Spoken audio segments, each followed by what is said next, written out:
I'm here today talking to you about the interim decision handed down by the TGA committee recently about the rescheduling or the proposed rescheduling of codeine containing products that we sell over the counter currently in our pharmacies.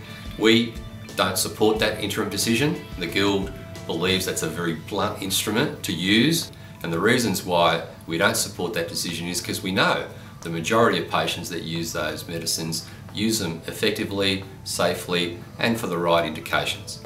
It also drive up MBS and PBS costs through increased doctors' appointments. It'll increase the waiting times at most doctor surgeries. It'll certainly make it harder in rural and remote areas to see those doctors. It'll increase waiting times in emergency departments for minor ailments that these medicines are commonly used for. Our solution is quite a broad one, and we think a more innovative one. It includes using a real-time monitoring system. We've already developed a prototype, so every time we sell the medicines, we have that information in front of us, and that way we have that clinical tool to talk to our patients about the potential of abuse or misuse of these medicines if they occur.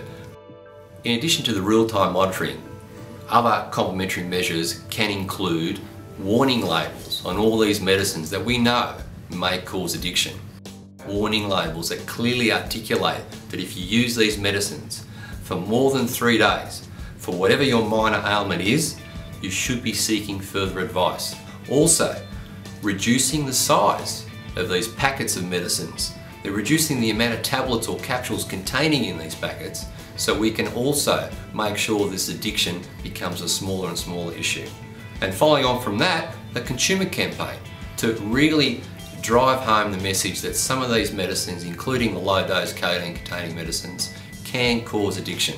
We know there's a stigma out there around addiction. Let's face it, let's talk about it, and that way we can make sure that the majority of patients that use these medicines continue having access to their medicines from their local pharmacy.